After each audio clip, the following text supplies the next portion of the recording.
Beberapa bulan belakangan ini, Universitas Atma Jaya Yogyakarta sedang mengadakan beberapa kegiatan guna mengurangi apatisme mahasiswa.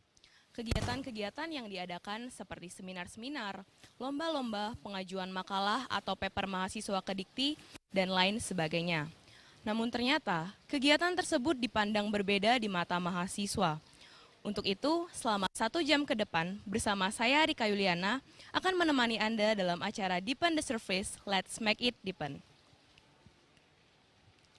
Untuk membahas apatisme mahasiswa secara lebih mendalam, hari ini kita telah mengundang 2 narasumber untuk hadir bersama-sama dengan kita untuk membahas perbincangan ini secara lebih lanjut. Kita undang bersama narasumber pertama kita, Bapak Pupung Arifin selaku Wakil Rektor 3 Universitas Atma Jaya Yogyakarta. Selamat datang Bapak. Ya, silakan duduk. Ya. Untuk narasumber kedua kita undang bersama Kevin Manulang selaku anggota BEM dari FISIP Universitas Atma Jaya Yogyakarta. Ya, selamat datang Kevin. Silakan duduk. Baik Bapak dan juga Kevin, terima kasih untuk kehadirannya hari ini. Jadi hari ini kita akan berbincang bersama tentang apatisme mahasiswa. Sebelumnya mungkin kita tanya-tanya dulu ya, Bapak kesibukannya hari ini apa memasuki bulan Agustus? Ya, oke, terima kasih Rika, Mbak Rika. Jadi kalau saya bulan ini proses persiapan inisiasi untuk semua fakultas. Kemudian kita juga sedang proses registrasi PMB mahasiswa baru, sehingga ini hal-hal yang sedang aktif di kampus sekarang ini, sambil persiapan juga semester baru untuk kuliah, misalnya materi-materi dan sebagainya.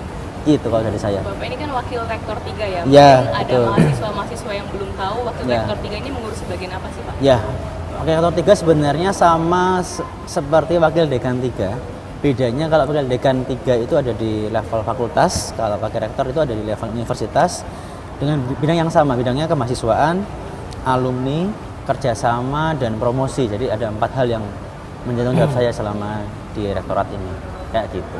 Berarti hari ini Bapak diundang untuk bagian yang kemahasiswaan. Mahasiswaan, ya betul. Kalau Kevin angkatan berapa nih kalau boleh? 2017. 2017. Sekarang berarti memasuki semester 5 ya? Semester 5. Lagi sibuk apa ini?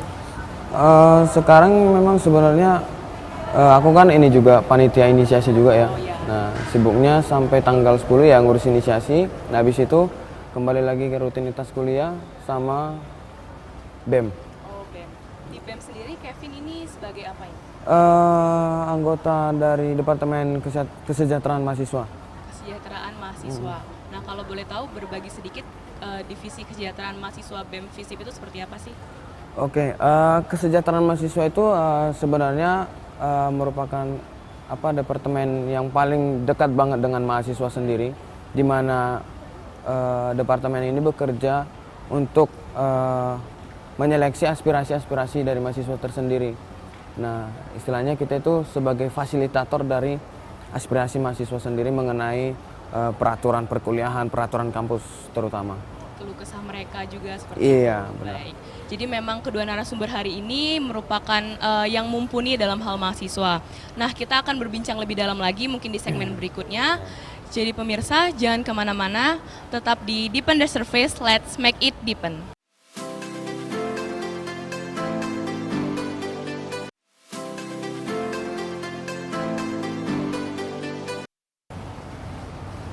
Kembali lagi bersama kami di Deepen the Surface, Let's Make It Deepen. Baik, Pak Pupung dan Kevin, pada segmen kali ini kita akan lebih dalam membahas soal mahasiswanya ya, bagaimana kegiatan-kegiatannya, aktivitas mereka. Mungkin dari Kevin dulu sebagai mahasiswa.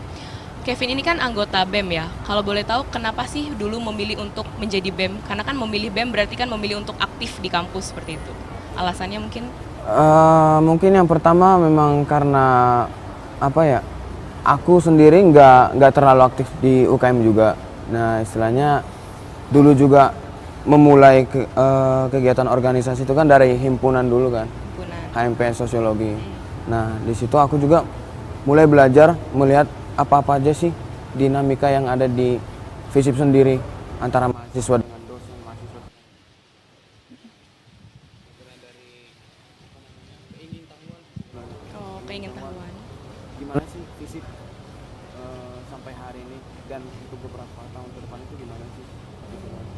Berarti dulu sempat menjadi himpunan sebelum BEM. Oh, baik, berarti aktif sekali ya. Nah, kalau boleh tahu, kan di divisi kesejahteraan mahasiswa ya, menerima pendapat-pendapat, keluh kesah. Sejauh ini, apa sih keluh kesah yang pernah didengar oleh Kevin tentang kampus dari mahasiswa seperti itu? Oke, untuk di BEM sendiri ya, kami kan baru 1 bulan ya. 1 bulan menjabat ya? Kemarin kan baru sekitar tanggal 24 Juni. Nah, tapi seminggu setelah kami mulai BEM, menjabat di BEM, nah itu untuk saya sendiri, aku sendiri itu sudah ada beberapa mahasiswa yang mengeluhkan tentang nilai mereka. Nilai? Ya, itu kemarin di Prodi Sosiologi, angkatan 2017 juga, mereka untuk semester 5 nilainya itu kurang aman. Kurang aman. Ya, Oh untuk ya. melanjutkan. Soalnya tidak sampai 2,25 IPK secara keseluruhan. Nah, jadi sebagai divisi kesejahteraan mahasiswa, saya tetap memfasilitasi, saya tetap menanyakan bagaimana maunya dia. Oh ya. Apakah harus ketemu dengan wakil dekan 3 atau kepala prodi? Ayo kita ketemu, saya fasilitasi, dan tentunya akan saya temenin juga sampai masalah yang dia punya itu selesai. Karena itu job desk saya sendiri sebenarnya. Oh ya, baik-baik. Lalu ketika mahasiswa itu mengadukan kepada BEM, lalu BEM itu menjembatani kepada pihak kampus seperti Iya, itu benar. ya? Sudah pernah dilaksanakan mungkin, lalu bagaimana tanggapan dari pihak kampus waktu itu? Nah, itu yang menjadi kendala kemarin. Kenapa si mahasiswa ini ternyata ya katakanlah seperti curhat ke saya sendiri itu setelah selesai UAS. Oh, ujian akhir ya? Ya, setelah selesai UAS, dan di situ posisinya seminggunya lagi atau enggak sampai seminggunya lagi dia bakalan ke kampung halamannya. Halamannya. Nah, jadi dia pun bingung bagaimana dia bakalan ketemu dengan pihak kampus. Nah, saya juga bingung juga istilahnya. Baik, jadi masih memang kita dari BEM mendengar keluhan-keluhan tersebut. Iya, selalu mendengarkan keluhan. Baik. Kalau Pak Pupung sendiri, mungkin kan dulu sempat menjabat divisip ya? Iya. Itu divisip Bapak sebagai apa ya waktu itu? Wakil dekan 3. Wakil dekan juga, iya. berarti tetap mengurus kemahasiswaan. Iya. Mungkin pernah mendengar keluhan yang seperti disampaikan Kevin itu? Ya, kalau sepengalaman saya untuk perkuliahan, Mm-mm. kebanyakan anak-anak itu langsung ke wakil dekan 1. Oh, Kan akademik ya. akademik. Ya, jadi itu langsung ketemu dengan Pak Beni. Jadi memang dengan saya nggak terlalu banyak. Ya ada, tapi nggak sebanyak dengan Pak Beni. Jadi karena mereka udah tahu bahwa kalau tentang akademik berarti langsung ketemu dengan wakil dekan 1 atau dengan Kaprodi. Kalau dengan saya kebanyakan ya hal kegiatan mahasiswaan yang di luar akademik dengan saya. Kayak Jadi gitu. sejauh ini kalau di bidang Bapak kemahasiswaan, keluh kesah seperti apa sih yang sering Bapak dengar? Apa ya, kalau saya nggak banyak, saya spesifik ya. Jadi misalnya BEM mau punya kegiatan ini, minta pertimbangan saya atau minta dukungan saya untuk menghubungi siapa dan sebagainya, itu lebih ke personal, lebih ke kegiatan sehari-hari gitu. Jadi bukan soal keluhan tapi minta dukungan saya, minta pertimbangan, minta saran. Dan itu BEM, kebanyakan BEM atau UKM. Atau minta dananya cair kapan sebagainya. Jadi lebih ke situ. Iya, lebih ke organisasi. Kalau soal akademik ya kita ketemunya hanya pada saat FFN itu, public hearing atau cabe itu saya ikut juga. Tapi kalau yang lain langsung to the point, langsung ngarahnya ke pada ke 1. Kayak Itu waktu Bapak menjabat sebagai Wakil Dekanat 3 Divisip ya Pak? dekan 3. Oh ya, sekarang kan Bapak udah Wakil Rektor 3 Ya. ya istilahnya. Nah mungkin keluh kesah pun cerita-ceritanya juga udah berbeda. Ya, beda. Mungkin Bapak udah menjabat berapa bulan Wakil Rektor? Saya sekitar 3 bulan. 3 bulan kurang berarti ya. baru ya. Yang ini 1 bulan. 3 bulan ini mungkin sudah ada cerita apa nih Pak dari mahasiswa se-UAJY berarti ya, Satma? Kalau cerita kebanyakan teman cerita tentang UKM yang ya ikut kompetisi di mana gitu ya, atau TC training center dan sebagainya. Kemarin saya datang ke Semarang ketika teman-teman basket Ahmad Jaya pertandingan Liga Mahasiswa di Semarang, kemudian teman marching band pelatihan bersama dengan marching band ISI di kampus ISI sana di Jalan Parangtritis. kemudian teman-teman apa PSM nemuin saya. Jadi banyak yang saran saya UKM sekarang. Kemudian PKM juga, tapi PKM. Nah, ketika Bapak menjabat sebagai Wakil Rektor 3, ketika memasuki jabatan tersebut, ada keprihatinan tertentu nggak Bapak? Seperti misalnya ada yang harus diperbaiki dari periode sebelumnya? Ya, kalau saya kan sekarang setelah di Wakil Rektor itu kan sudah tidak lagi melihat masalah langsung di lapangan ya, nggak kayak zaman dulu. Saya di Wakil Rektor kan saya sehari-hari di lapangan, jadi artinya masalah itu langsung saya dengar secara. Dan saya kemudian kalau misalnya ini masalahnya kemudian menjadi masalah yang bisa juga muncul di kampus-kampus yang lain, maksudnya di ekonomi Fakultas lain. saya kemudian sharing di level universitas. Saya cerita bahwa masalah ini di titik, kemudian juga nanti bisa muncul juga masalah di yang lain, kira-kira gimana kita mengambil solusi. Nah, maka kalau sekarang keluhan-keluhan terus terang nggak banyak. Oh, belum banyak ya Pak? Keluhan sampai ke saya itu kalau sudah parah, artinya sudah Wakil Dekan nggak bisa ngatasin lagi. Saya sampai saya turun tangan gitu. Tapi itu sangat jarang. Pengalaman kemarin tidak ada mahasiswa atau selain yang mau pergi ke luar negeri untuk exchange, tapi dia sebenarnya masih tidak aktif dan IP-nya 1, sekian gitu. Sama Wakil Dekan 3-nya nggak diberikan izin gitu. Ya karena dia IP-nya rendah dan dia bukan mahasiswa aktif. Apa subsidi dari kampus, akhirnya ya tetap nggak diberikan karena dia bukan mahasiswa aktif. Kan terus dipedoman bahwa mahasiswa yang diberikan hak-haknya kalau dia aktif Berorganisasi? bukan aktif, maksudnya aktif Oh ya. ada juga yang nggak aktif di semester tersebut, itu nggak bayar SPP tetap ya dia nggak aktif kan gitu, kayak gitu. Kemudian kita juga pernah mendengar nih Pak, kayak Bapak tadi bilang ada hal-hal PKM segala macam seperti itu. Nah itu kan berkaitan sama paper, makalah segala macam seperti itu kan. Mungkin Kevin juga pernah dengar ya, mahasiswa itu diminta oleh pihak kampus mengupload atau mengumpulkan paper ke Dikti untuk ikut lombakan seperti itu. Nah,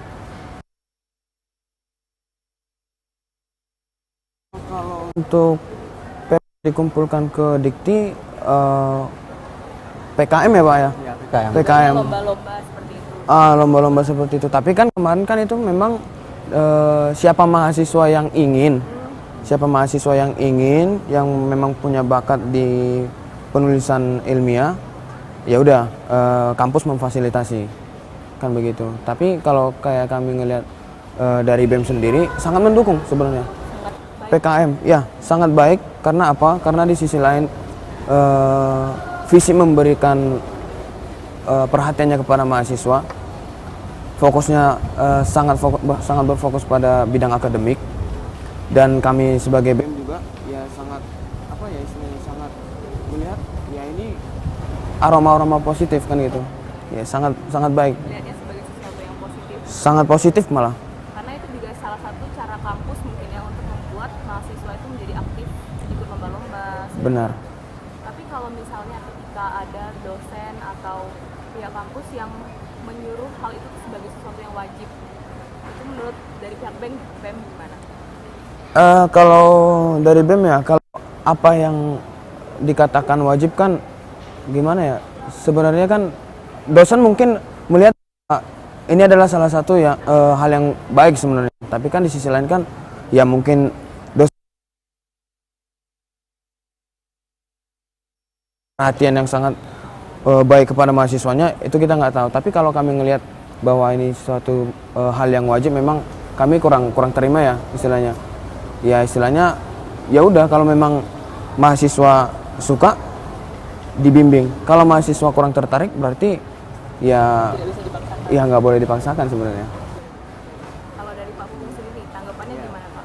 Ya, jadi saya ceritakan mungkin secara garis besarin dulu ya, bahwa PKM itu kompetisi yang sudah sangat lama. Saya dulu mahasiswa juga sudah ada PKM gitu, sudah sangat lama, sejak tahun 2001 PKM itu namanya Program Kreativitas Mahasiswa. Nah itu kompetisi bergengsi di Indonesia, satu yang bergengsi di Indonesia. Diikuti seluruh perguruan tinggi di Indonesia, ikut semua kompetisi ini. Dan ada banyak jenis sebenarnya kompetisinya ini. Ada berapa ya? 8 jenis kompetisi sebenarnya. Ada 8 kategori. Tapi yang paling sering diikuti yang 5 yang pertama. Nah, FISIP termasuk yang tidak terlalu tidak terlalu mengikuti euforia PKM selama ini yang saya tahu ya. Yang cukup kencang itu TI, biologi gitu selama ini. Berkali-kali yang ikut lolos tuh TI dan biologi. Nah, kemarin saya pakai bagian dekan 3, waktu itu saya mencoba untuk mulai lagi mengenalkan itu di FISIP gitu ya. Saya coba berbagai cara. Cara pertama saya cuman sekedar menghimbau gitu ya. Teman-teman HMPS baik kom maupun sosiologi waktu itu melakukan sosialisasi, kemudian cerita tentang PKM itu apa, ada dosen yang ngisi juga, dosen yang ngisi memberikan pelatihan, memberikan PKM, tapi yang daftar cuman 2 kelompok kalau nggak salah, jadi sangat minim sekali minatnya.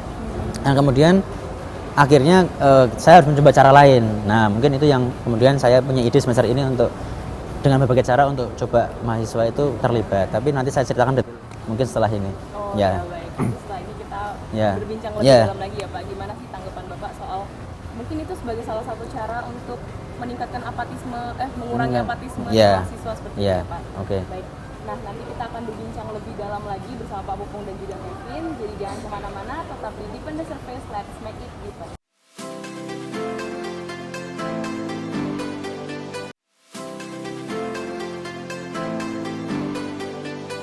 Kembali lagi bersama kami di Deepen the Surface, let's make it deepen. Ya, jadi tadi kita sampai pada pembahasan bagaimana pihak kampus itu menanggapi mahasiswa-mahasiswa yang kurang aktif mengikuti PKM.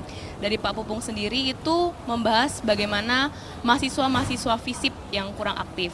Nah, gimana Pak tadi boleh dilanjutkan? Jadi PKM itu sesuatu kompetisi yang baru ya bagi mahasiswa FISIP terutama, karena biasanya anak-anak komunikasi itu kan ikutnya lomba PR, advertising, jurnalisme gitu ya, PKOM. PKM sesuatu yang mungkin tidak menarik karena PKM itu agak lebih ribet proses pembuatan proposalnya untuk ikut lomba. Jadi saya pikir gimana caranya biar anak-anak itu ikut lomba tapi tanpa harus merasakan ribetnya, artinya merasa bahwa saya dapat tugas tambahan selain kuliah. Maka kemudian saya menawarkan ke prodi Kemensos waktu itu untuk masuk ke mata kuliah. Jadi biar anak-anak itu bikin mata kuliah, maksudnya bikin UTS atau UAS, sekalian itu juga bagian dari PKM. Karena kalau 2 kali kerja, kuliah tambah PKM juga, kemungkinan bagi saya nggak akan menarik bagi mahasiswa karena itu saya udah repot mikirin kuliah, masa kalau tambahan Malas juga gitu Pak ya. Kemudian akhirnya masuk mata kuliah. Ayo pada penerapannya karena ini baru pertama kali, maka saya merasa ada beberapa yang mata kuliah yang mungkin nggak terlalu pas, nggak cocok. PKM. Karena baru pertama kali saya baru tahunya kan ini ya. Kedua sekarang harapan saya nanti mata kuliah lebih pas lagi, mana yang lebih pas. Yang paling gampang sebenarnya mata kuliah metodologi penelitian, MPK gitu ya, atau MPS, lebih mudah karena dengan PKM hampir sama ritmenya gitu.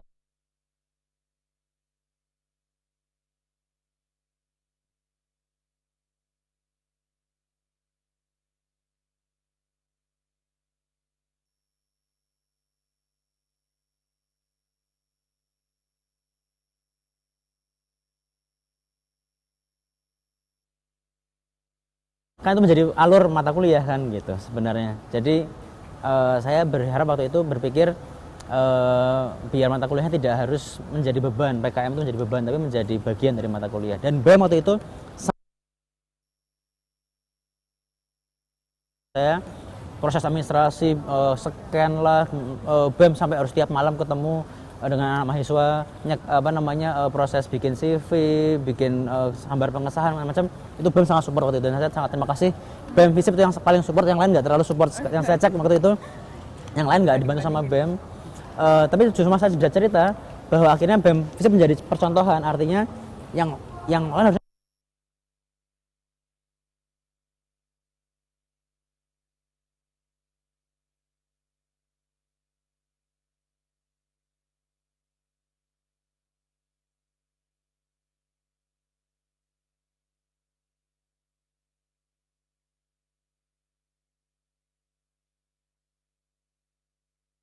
Semester ke depannya. ya akan terapkan lagi. Tapi saya seperti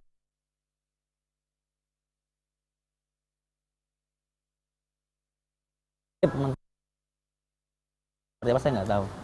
Lalu bagaimana kalau misalnya ketika ada dosen yang memberikan nilai tambahan atau mungkin otomatis nilai A jika juara memenangkan PKM itu. Nah, menurut Bapak itu benar nggak sih suatu hal yang baik? Ya, saya kalau yang untuk PKM saya nggak tahu ya. Saya terus terang karena kan yang ikut PKM kan nggak ada yang juara. Artinya kalau belum ada yang juara. Tapi paling enggak sudah ada yang lolos, itu sudah ada. Jadi proposal itu lolos untuk dapat uang dari Dikti. Itu bukan, sebenarnya bukan juara uang itu. Uang itu sebagai bantu.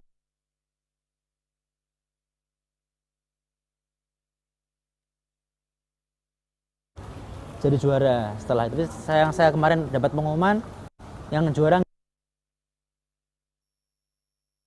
kemarin 4 dapat dana dari Dikti. Jadi kan menurut saya luar biasa ya, selama ini nggak pernah ada, jadi 4 dapat dana dari komunikasi. Jadi dari kita ada 2 dari FISIP. Yang dapat nilai A untuk yang juara, kalau mungkin lomba yang lain saya nggak tahu. Selama dosen itu sudah bilang sejak awal,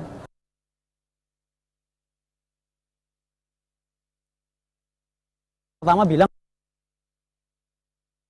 misalnya, karena lomba ini dengan mata kuliah kita satu jalur.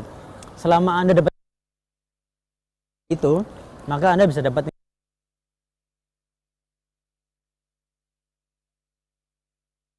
Oh, dia dapat ya kan?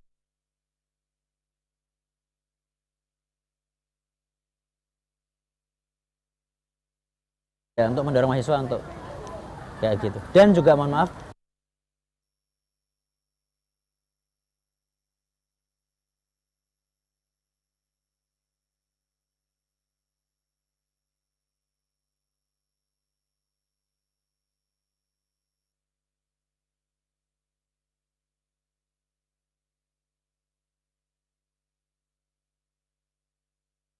Mas,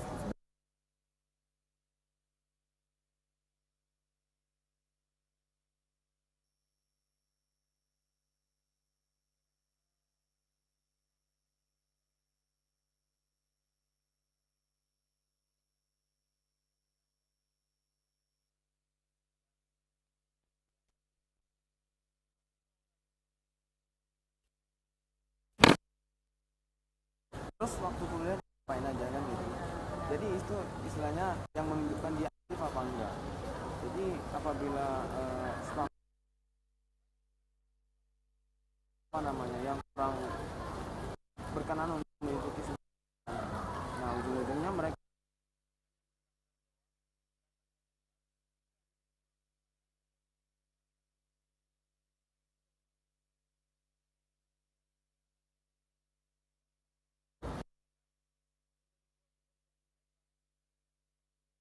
dengan mengantongi sertifikat yang telah ditentukan. udah penuh belum nih? Kalau saya di ini, paling minat bakat pengabdian. Makanya besok mau ikut pengabdian ini. Oh iya. Karena kalau udah masuk BEM Masih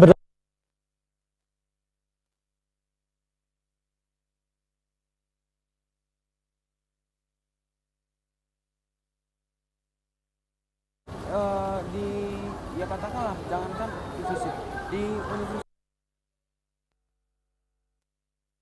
pasti kan.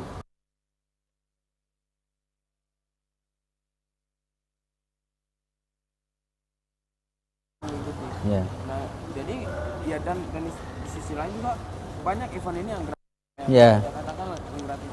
Apa susahnya hanya membawa badan? Ya. mendengarkan. Iya mendengarkan udah kamu dapat sertifikat gratis ya daripada kamu datang ke eventnya universitas ini atau fakultas ini dengan membayar. Padahal Universitas Al-Azhar sendiri udah memberikan wadah buat. Kalau Kevin sendiri tidak keberatan, mungkin sebagai BEM atau sebagai dalam pertemanan, pernah nggak mendengar teman-teman yang keberatan dalam hal spama? Aduh, aku belum ngumpulin spama ini nih. Terus cerita sama Kevin seperti itu. Pernah mendengar nggak? Banyak. Oh, banyak ya? Banyak. Berarti Banyak. ada spama. Iya karena apa? Karena mereka mau ngikutin sebuah kegiatan makanya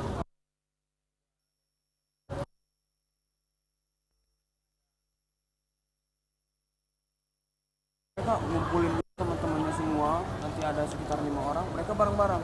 Nah kalau dari gerakan hatinya sendiri untuk mengikuti seminar itu sendiri nggak akan mau. Itu yang jadi permasalahan sebenarnya di lingkungan mahasiswa, kenapa harus begitu kan.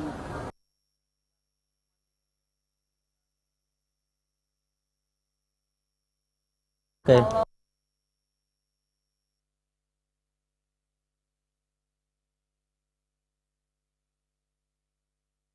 Sebenarnya kan kita bukan ngelihat poinnya ya, tapi ngelihat esensinya ya.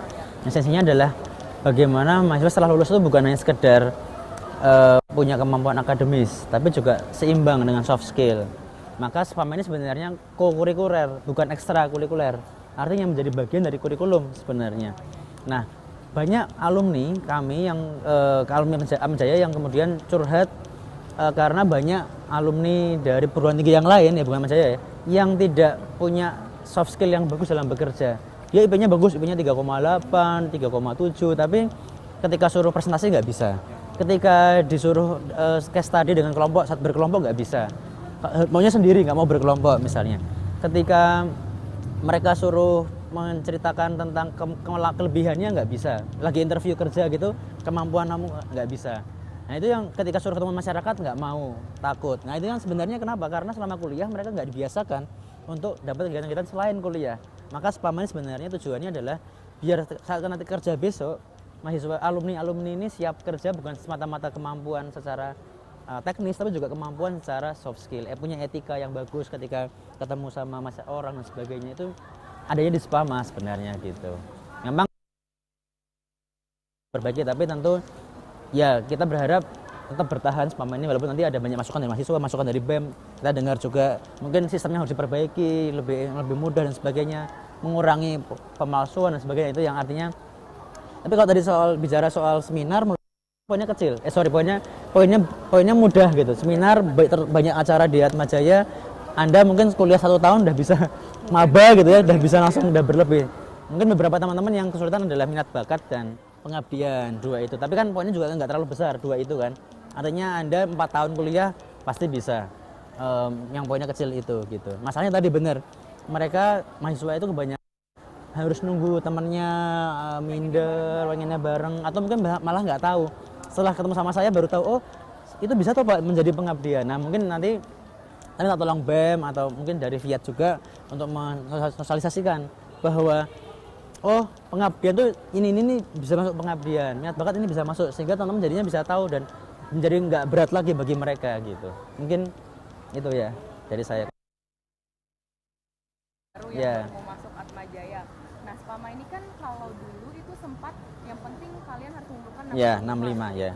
Kalau sekarang kan sudah dikategorikan kategori kan, betul. Penalaran harus 12. Ya. Nah, itu kenapa beralih gitu Pak? Apakah Ya. ada tujuan tertentu? Ya, jadi dulu ketika SPAMA itu mulai sudah ada kategorinya sebenarnya. Cuman waktu itu FISIP karena masih baru pertama kali mulai SPAMA kan berat ya bagi anak-anak kalau harus per kategori. Maka kemudian itu tahun 2011. Kalau nggak salah 2011 mulai SPAMA.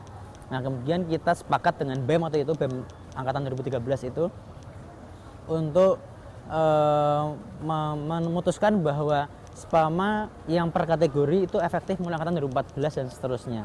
Maka angkatan 11, 12 dan 13 itu belum pakai poin per kategori. Untuk persiapan, untuk sosialisasi dan sebagainya. Akhirnya ya setelah angkatan 14 mulai sampai sekarang sudah mulai per kategori. Sebenarnya kita terlambat, yang lain-lain sudah per kategori sejak awal. Waktu itu saya nego dengan BEM dengan mulai angkatan 2014 gitu. Kalau tadi dari pemaparannya Kevin, ternyata banyak juga SPAMA Ya. gitu kan Pak ya. Nah, menurut Bapak gimana seperti itu? Apakah Ya. memang mahasiswa tuh terlalu diberatkan dengan Ya. SPAMA? Saya nggak banyak mendengar karena kan mungkin hanya menjadi perbicaraan di teman-teman ya.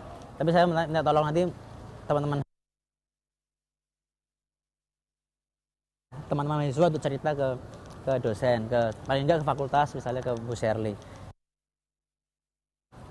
Bayangan saya itu selama ini yang akhirnya mereka itu akhirnya dapat SPAMA-nya bagus itu karena mereka nggak tahu ternyata. Setelah mereka tahu, mereka baru kemudian bisa memenuhi poinnya. Jadi ternyata misalnya pengabdian. Mikirnya mereka pengabdian itu harus yang program berapa hari di mana 1 bulan. Ternyata enggak. Misalnya kalian berkumpul cuma 3 orang nih, 3 orang lagi bulan puasa misalnya, bikin nasi bungkus 10 aja, nasi bungkus 10 bagi-bagi sahur, itu udah bagian dari pengabdian sebenarnya.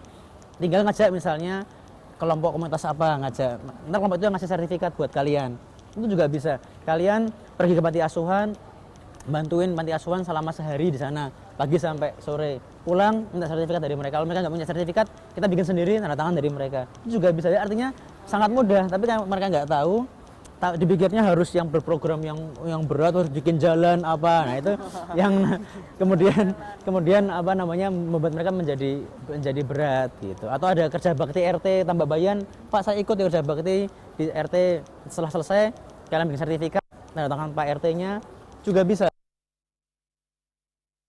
Karena teman-teman mikirnya berat, jadi kemudian akhirnya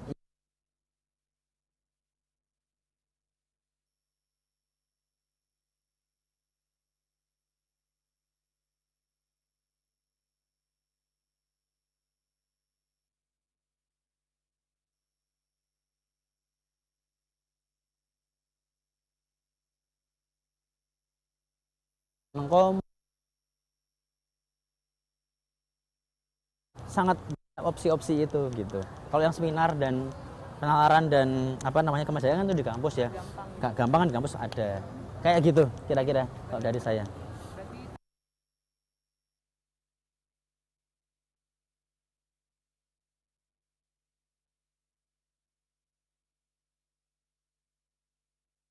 Fakultas dan universitas untuk sering-sering mensosialisasikan soal spama biar mereka kemudian segera tahu dan nggak nggak menganggap bahwa itu suatu yang berat gitu.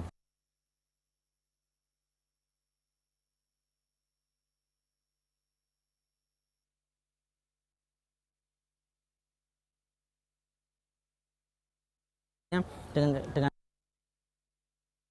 terus ada tantangan dan cap dari penyelenggara. Misalnya tadi saya bilang Pak RT, RT ada cap RT-nya kan, panti asuhan ada capnya dan ada tantangannya juga bisa. Dan nggak harus sertifikat, juga boleh surat keterangan pakai kop dari lembaganya juga bisa aja gitu.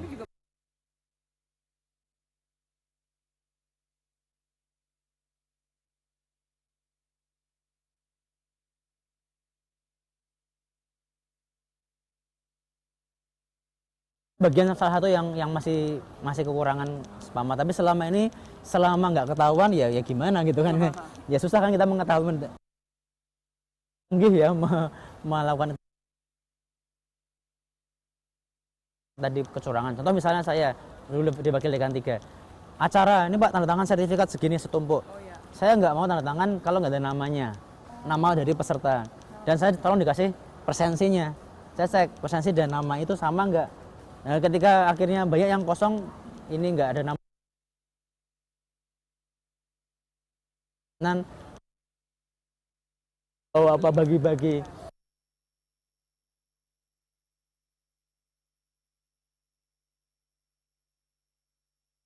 teman-teman presensi bagi fingerprint misalnya di acara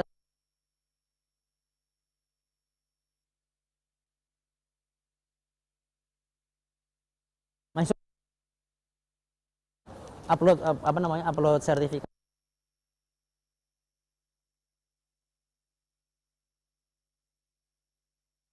Udah nggak.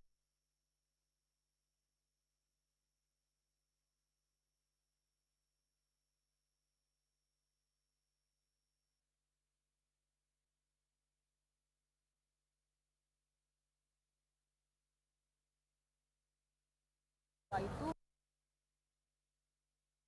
suatu organisasi itu spama. Pernah dengar nggak sih? Iya, Tanggapannya bagaimana? aku udah bilang.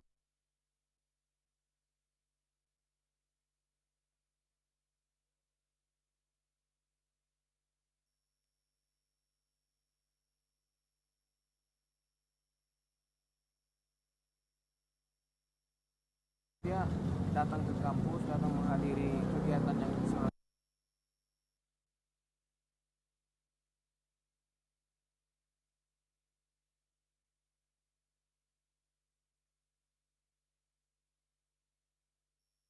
apa namanya penyelenggara acara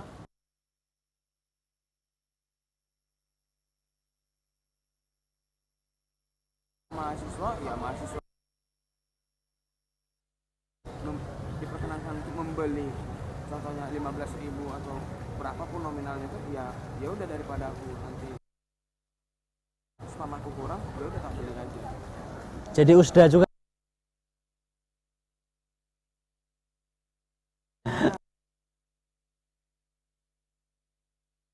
Gimana tanggapannya kalau ada mahasiswa yang hanya mengejar spama, lalu kalau dalam hal organisasi? Terus sebenarnya ya terserah dia mau nggak niat atau apa, ntar pasti ada seleksi alam. Misalnya ikut organisasi kayak Fiat, ketika dia jadi nggak aktif ya ntar sama anak-anak yang lain akan disingkir. Mau nggak aktif kamu nggak usah ikut lah.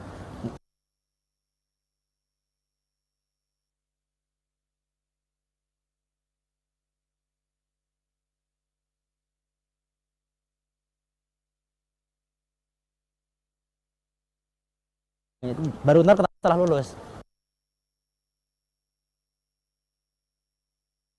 ada yang seperti itu.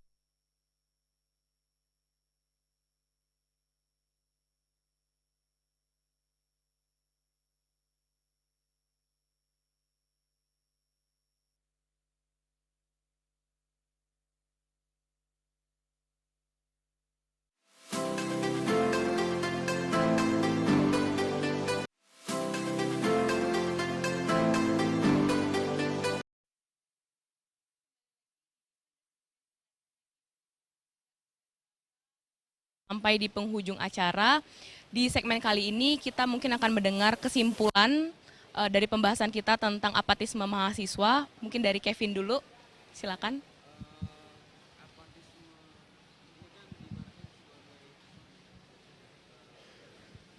Mahasiswa yang tidak sebuah kegiatan-kegiatan yang acuh tak acuh. Iya. Nah, istilahnya lewat bincang-bincang kita pagi hari ini, ya untuk mahasiswa FISIP terutama ya, istilahnya ya jangan terlalu bergantung pada orang-orang. Apabila mereka memang ingin mengikuti sebuah kegiatan atau ingin berdinamika banyak di FISIP sendiri, ya tetap kalau kami seperti BEM sendiri tetap memfasilitasi mahasiswa. Mereka maunya apa, aspirasi mereka pasti kita tanggapi. Tapi di sini kan istilahnya apa ya? Kami tetap melihat mahasiswa ini apa sih yang membuat mereka sampai hari ini apatis, istilahnya kan. Sampai hari ini acuh tak acuh.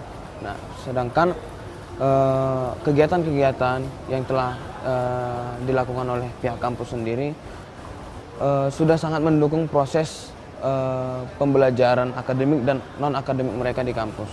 Nah, sebagaimana mungkin mahasiswa harus turut andil juga dalam mendukung program-program yang diselenggarakan oleh kampus sendiri. Ya jangan acuh tak acuh terus kan gitu. Jangan acuh tak acuh. Baik, ya. Poinnya jangan acuh tak acuh itu tadi ya. Ya harus apa namanya ya, harus peka, harus mandiri kan gitu. Bener. Ya ini penting buatku untuk masa depanku juga kan gitu. Ya. Dari Pak Bupung mungkin. Okay. Kalau saya intinya jangan melihat sisi berat yang dialami pada saat sekarang, tapi pada saat dirasakan. Jadi karena begini, waktu yang tanda kutip agak bebas ya, tanpa tekanan dan sebagainya itu kan sama saat kuliah itu. Iya. Jadi saat SMA dan SD, SMP yang harus jamnya harus teratur. Saat juga kerja juga beda, harus jamnya juga pagi sampai sore. Maka saat kuliah inilah momen dalam hidup seseorang itu yang paling bebas dalam tanda kutip ya. Sehingga kalau tidak dimanfaatkan dengan baik, sayang menurut saya.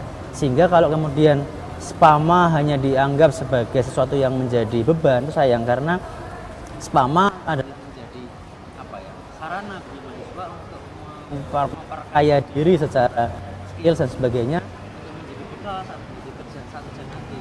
Saya itu yang harus dipahami oleh mahasiswa saat ini. Kemudian yang kedua saya sangat berterima kasih sama BEM, sama HMPS yang sangat support kepada fakultas untuk menjadi tadi jembatan informasi.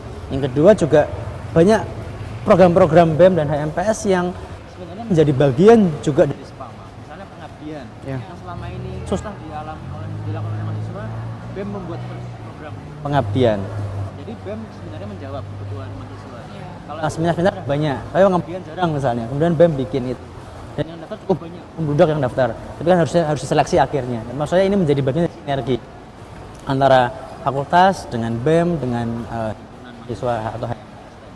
Jadi key pesan kedua yaitu melihat manfaat jangka panjang. Yang kedua adalah sinergi berbagai stakeholder pada saat kuliah ini untuk mendukung soft skill mahasiswa saat nanti menjadi alumni. Baik, itu kesimpulan dari Pak Pupung. Pemirsa, mungkin saya juga boleh mengambil kesimpulan ya, bahwasanya memang untuk partisipasi mahasiswa sendiri di kampus itu kan menjadi suatu kegiatan, suatu hal di mana kita bebas dalam hal waktu. Jadi kita tidak hanya dituntut untuk unggul dalam hal akademik, tetapi juga non-akademiknya. Nah, dari kampus sendiri, baik pihak kampus atau lembaga-lembaga di universitas itu sudah memfasilitasi kegiatan-kegiatan, seminar-seminar. Nah, tinggal bagaimana kesadaran mahasiswa untuk dapat memanfaatkan itu sehingga nantinya dapat merasakan manfaat yang lebih di kedepannya. Dan untuk SPAMA sendiri, jangan menjadikan SPAMA sebagai sesuatu yang memberatkan, karena SPAMA itu diharapkan oleh kampus sebagai salah satu sarana untuk memotivasi mahasiswa menjadi pribadi yang lebih aktif.